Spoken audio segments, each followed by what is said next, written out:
Hi friends, welcome back to Vaya Meditation channel.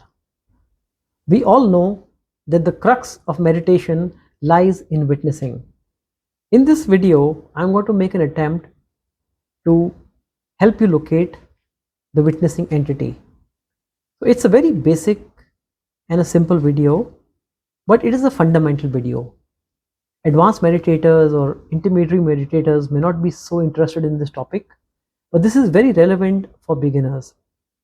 So we know that meditation is witnessing, but unless and until we are rooted in the witness, our meditation will not flourish. Before I start my video, I'm reminded of a beautiful quote by Japanese Zen Master Shunryu Suzuki. He used to say, when you sit in Zazen, keep your front door and your back door open. Let the thoughts come in, let the thoughts go. Just don't serve them tea or coffee. What is Shunryu Suzuki trying to say? He's trying to say that let the thoughts come and let the thoughts go. Do not get enmeshed with it. Do not get identified with it. When you are in a composite entity, when the mind is active, we tend to get involved and enmeshed with many things. It is only a true witness which can stay aloof. I'm reminded of a beautiful poetry by Wordsworth, Daffodils. He says, I wandered lonely as a cloud that floats on high over vales and hills. This is actually very spiritual. So what he's saying, that I wandered lonely as a cloud. Cloud is the highest form of charity. It gives itself away. It gives itself totally away while giving. And what are the vales and hills? They are the ups and downs of life. So here he's saying that I am above the situations. I'm a witness. So Suzuki is saying the same thing, that you don't identify with these thoughts, stay separate. Now, is it really practically possible for beginners to reach that stage? I think it is difficult. So I also do a bit of workshops on meditation and corporate workshops on mindfulness. In that workshop, I do a very basic exercise. I call that as who is seeing the darkness, or the other name for that exercise can be who is seeing nothingness. I will ask you some questions here. They're very basic questions. You just have to answer these questions in your mind. There is no rocket science here. There's no mind tricks. These are simple questions and simple answers. So what are you seeing now? It's a finger. What are you seeing now? It's a thumb. What are you seeing now? Glasses. What are you seeing now? It's a pen. Now close your eyes. Keep your eyes closed. Keep them closed. Now what are you seeing? Most of you will see either some negative image of a pen, or some thoughts will cross your mind, or some people will see nothing or darkness. Keep your eyes closed till you see nothing. Don't be in a rush to open your eyes. Keep it closed. When you see nothing, my question to you then is, who is seeing nothing? Close your eyes. Keep seeing nothing. Who is seeing nothing? Your eyes are closed. Now you can open your eyes. What do you see? Remote control. If you do this exercise alone and a few times, you will observe that when you see objects, you see the world around you, everything happens on an autopilot. You see a Toyota car, you know it's Toyota. You see a black Mercedes, you know it's a Mercedes. You see a white horse, the eye sees, the brain processes. Everything happens on an autopilot.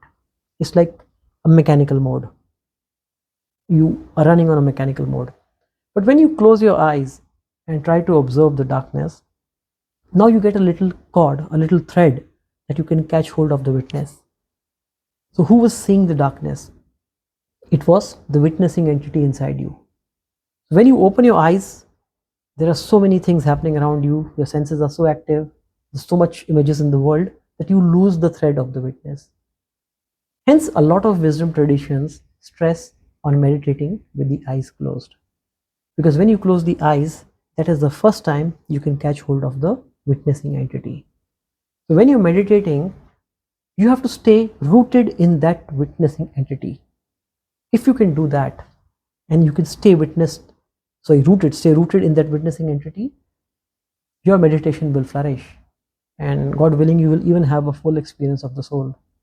But the key issue lies in staying witness and being an observer, closing your eyes and being an observer, a very well concentrated observer that can see the thoughts come, can see the emotions come, and some stage will come, you will see nothing. You will be in a state of no mind. So this is a very basic exercise, but this is very critical for people who want to meditate and go deep. You have to first locate the observer, locate the witness inside you. If you are totally enmeshed, then you will be a bundle of thoughts. You will be maybe at best in a concentration mode, but you will never be in a witnessing mode. So try this exercise on your own, and you will try to understand, you will get the crux of what I'm trying to say. When you're able to see that you are the one who's seeing the darkness, then you will realize you are the eye of the eye, as the Upanishads say. The other thing which I want to link to this is a very important concept by Russian mystic George Gurdjjeff. I've quoted him a few times in my earlier talks. So George Gurdjjeff used to call it self-observation. Kabir used the word surati. The word of Gurdjieff was self-observation, very similar to Krishnamurti. So what he would say is that ordinarily when you're seeing things with eyes open, you're in an observation mode, which means it's a one-pointed arrow. Everything is going out. You're not aware of yourself. Like as I mentioned, as we demonstrated in that exercise, when you see a pen, it's autopilot. You're not aware that you're seeing the pen. You might have seen millions of things since your birth, hundreds of things since morning, but you're never aware that you are seeing.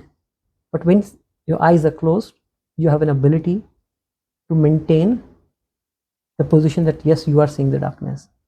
So what Gurdjieff says is self-observation is a two-pointed arrow. Ordinarily, there's one arrow which goes out. Our energies are flowing outward. Our senses are going outward.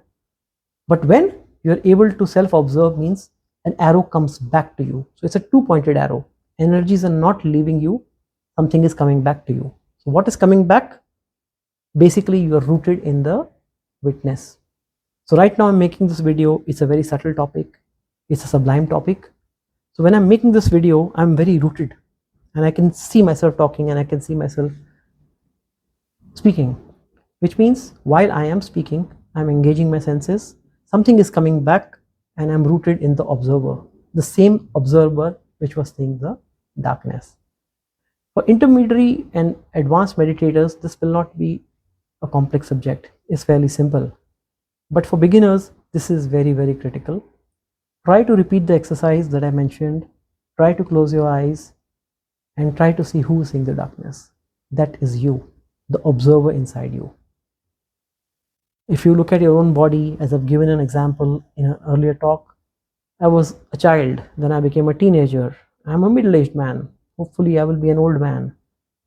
But there is an entity inside me, an organic entity, which is always seeing.